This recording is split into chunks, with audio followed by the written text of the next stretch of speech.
السلام علیکم جی. آج 1 ستمبر 2025 ہے اور آج میرے ساتھ موجود ہیں پنجاب پولٹری ایسوسیشن کے آفس میں راجہ فخر صاحب. اور راجہ فخر صاحب قابل فخر جناب راجہ منیر صاحب راولپنڈی والے ان کے بیٹے ہیں, صاحبزادے ہیں. ان کے ساتھ تشریف فرما ہیں ہمارے جانے پہچانے ندیم اتاری صاحب, ترجمان پنجاب پولٹری ایسوسیشن. اور آج کے تجزیے سے پہلے تو ندیم بھائی سے پوچھتے ہیں کیا حالات چل رہے ہیں, سیلاب کی کیا صورتحال ہے, پولٹری فارم پہ کیا اثر پڑا ہے, اور اس کے بعد راجہ فخر صاحب سے بھی بات کریں گے. تو پہلے ندیم اتاری صاحب آپ بتائیے کہ کیا صورتحال چل رہی ہے.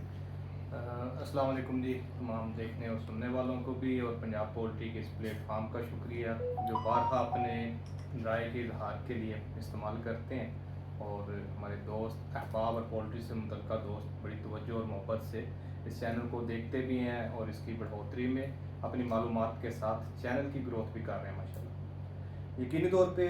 ملک پاکستان بالخصوص پنجاب ان دنوں شدید سیلابی صورتحال کا سامنا کر رہا ہے. سب سے پہلے رب تبارک و تعالیٰ کی بارگاہ میں دعا گو ہیں کہ اللہ تعالیٰ اس آزمائش سے ہمیں سرخرو فرمائے, جن کے نقصان ہوئے انہیں بہترین متبادل عطا فرمائے, اور اس میں شہید ہونے والوں کے درجات کو بلند فرمائے اور لواحقین کو صبر جمیل عطا فرمائے. اس کے بعد معاشی طور پہ بھی یقینی طور پہ یہ ایک بہت بڑا ڈیزاسٹر ہے. ابھی جب میں لاہور آ رہا تھا تو سیال موٹر وے سے لے کر اور آلموسٹ سکھے کی تک بائیں سائڈ جو پوری ہے حافظ آباد اور یہ پٹی, ابھی بھی موٹر وے پہ لگی ہوئی حفاظتی باڑ جو تقریباً 4 فٹ ہائٹ پر ہے وہ پوری طرح پانی میں ڈوبی ہوئی ہے, جبکہ یہاں سے ریلا گزر بھی چکا ہے. تو اس دوران جہاں پہ بہت سارے نقصان ہوئے, کیونکہ ہم پولٹری کے پلیٹ فارم پہ ہیں تو یہاں پر ہم پولٹری کا ذکر ہی زیادہ نمایاں کرتے ہیں. شیڈوں میں بہت سارے نقصان ہوئے, بہت سارے ہمارے دوست احباب ایسے جن کے پورے شیڈ جو ہیں اس سیلاب کی نظر ہو گئے. آنے والے دنوں میں اگر ہم اس کو ایک اکانومی سرکل میں دیکھیں تو یقینی طور پہ مرغی کی شارٹیج کا یہ بڑا سبب ہوگا. لوگوں کو جتنا بڑا یہ مالی دھچکا لگا ہے تو اس کو افورڈ کرنا, اس کو آگے لے کے بڑھنا اور دوبارہ معاملات کاروبار کو اس انداز میں بحال رکھنا ایک بہت بڑا چیلنج ہے. یقینی طور پہ جہاں پہ مارکیٹ کی ڈیمانڈ سپلائی اپنی اہمیت رکھتی ہے,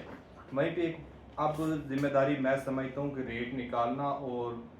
منڈیوں کو دیکھنا یہ پہلے سے بڑھ کے ذمہ داری بن گئی ان احباب کی جو اس کو پہلے بھی بڑی ذمہ داری سے ادا کر رہے ہیں. اب یہ مزید حساسیت کی ایک لہر ہے, اس کو لے کر چلنا بڑھنا. ہمارے سپلائرز جو ہیں وہ الگ کشمکش میں ہیں اس وقت. دکاندار سرکاری پالیسیوں سے اور بالخصوص 383 روپے کی کیپنگ ہے اس کی آزمائش الگ ہے, اور یہ پولٹری پہ اس وقت انتہائی بحرانی صورتحال ہے. اللہ تعالیٰ اس سے سرخرو فرمائے, اچھے فیصلوں کی توفیق دے, اپنی لیڈرشپ کے ساتھ مخلص رکھے, اور پنجاب پولٹری ایسوسیشن کو اپنے احباب کے ساتھ لے کر ایسے چل رہی ہے, مزید حوصلے کے ساتھ آگے بڑھنے والا وقت ہے یہ. اچھا ندیم بھائی, میں کل تک میری بھی بالکل یہی رائے تھی جو آپ کی ہے کہ بہت زیادہ آنے والے دنوں میں شارٹیج کا سامنا کرنا پڑے گا. لیکن کل کافی دن میں نے صرف کیا یہی ڈیٹا اکٹھا کرنے میں کہ اس سیلاب سے پولٹری فارمرز کو کتنے نقصانات ہوئے ہیں. اور ایک جو بڑی خوشائند بات سامنے آئی,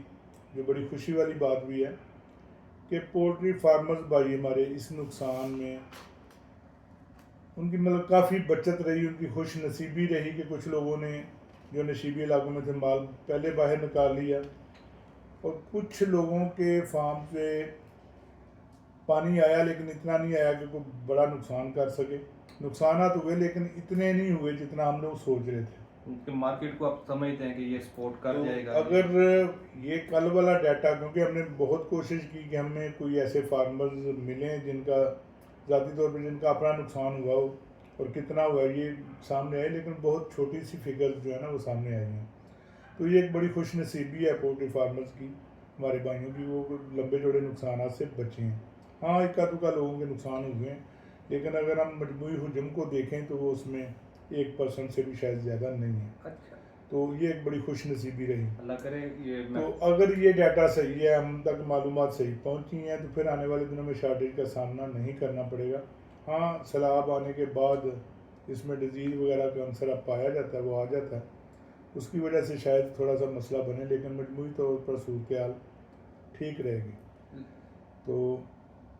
اب یہ ایک ڈیٹا جو کل ہم نے مختلف لوگوں سے 100 کے قریب لوگوں سے ہم نے بات چیت کی، اور اس لیکن میں ایک چیز جو پولٹری کا مزاج ہے جس کو ہم دیکھتے آ رہے ہیں، آپ کے بھی لمحے یقینی طور پہ ہوگا، یہ پولٹری ایسا برکت والا کام ہے کہ اس میں بالخصوص جب بھی فارمر کے اینڈ پہ لاس ہوا، وہ بیماری کی صورت میں ہوا، ڈیزیز پریشر اٹیک آیا، یا جو اس وقت موسمیاتی صورتحال ہوئی ہے، تو عمومی طور پہ اور حتیٰ کہ ریٹ کے بھی لاسز ہوئے، تو اس میں ایک اسٹیٹمنٹ جو وہ بڑی کامن ہوتی ہے، یقینی طور پہ ہر ہار میں اللہ کا شکر ادا کرنا چاہیے، لیکن ہمارے فارمر باپ اس کو ڈسکلوز نہیں کرتے، وہ کہتے ہیں اللہ کا شکر میں بچ گئی ہوں جی، میں نفع میں ہوں، اور اوور آل جو صورتحال ہے وہ فلاں جگہ پر ہوئی ہے۔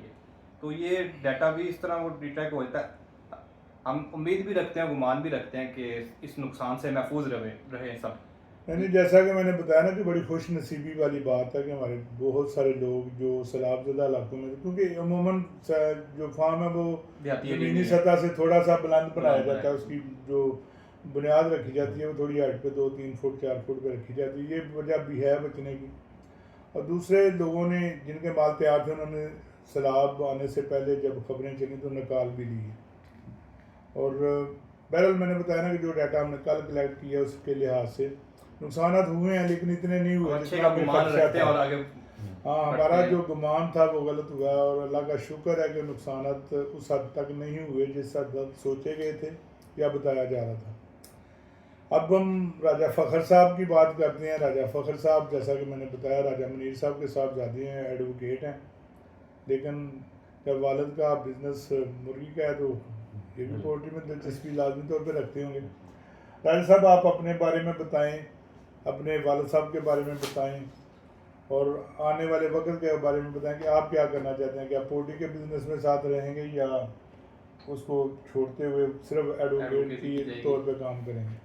سب سے پہلے السلام علیکم، اور طارق صاحب آپ کا بہت شکریہ کہ ہم راولپنڈی سے تو یہاں پر آ گئے، مگر 1% بھی یہ فیل نہیں ہو رہا کہ ہم کسی پرائی جگہ پہ ہیں۔ جیسے آپ نے ہماری خدمت کی، ہمیں مطلب اور بھی دوست تھے، آپ میرے ساتھ آئے تھے یا آپ ان سے ملے، تو کیا یہاں رہنے کا، اور میں تو اب سوچ رہا ہوں کہ میں آپ کو بتائے بغیر کسی اور باہر ریسٹورنٹ میں جاؤں اور وہاں سے کھانا کھا لیا کروں، کیونکہ آپ نے جو ہے نا ہمیں ہماری خدمت ہی بہت کی ہے۔ ایسی بات نہیں ہے، اور میں یہ سمجھتا ہوں جو چکن کے حوالے سے ایک میں ورڈ چکن یوز کروں گا، تو یہ ایک ایسا ورڈ ہے کہ اس ورڈ پر گورنمنٹ کو بھی دھیان دینا چاہیے، وہ جو فیڈ دیتے ہیں اس فیڈ پہ بھی دھیان دینا چاہیے، اس کی کوالٹی بھی چیک کرنی چاہیے۔ مطلب ایسی ٹیم یا گورنمنٹ کر سکتی ہے۔ اب ایک مینٹالٹی بنی ہوئی ہے، آپ نے دیکھا ہوگا کہ چکن کے بارے میں کتنا اس کو بیڈ کیا جاتا ہے، اس کو بیڈ کر کے بتایا جاتا ہے، مگر وہی چکن اگر بیک اینڈ پہ جائیں، یہ ساری پالیسیز کی بات ہے، گورنمنٹ کی بات ہے کہ وہاں پر بھی اس چکن ورڈ پہ فوکس کرے، تو جب وہ بن رہا ہوگا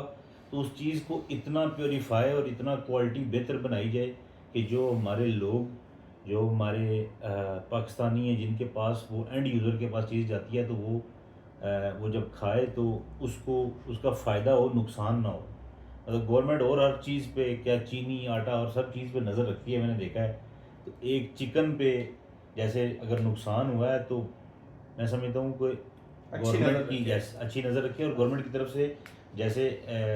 جن کا لاس ہوا ہے یقیناً ان کو سپورٹ کرے گی۔ ابھی تک تو گورنمنٹ جارحانہ نظر رکھتی ہے، تو وہ کچھ مطلب ابھی تک تو میں نے دیکھا کوئی نہیں، یہ ہے کہ اچھا، جہاں بھی بات ہوتی ہے نا نظر کی، وہاں پہ اچھی نظر اور بری نظر کی بات ہوتی ہے، اور یہ حقیقت ہے کہ گورنمنٹ چکن پہ نظر رکھتی ہے لیکن ہمیشہ بری نظر رکھتی ہے، جارحانہ نہیں، بری نظر رکھتی ہے۔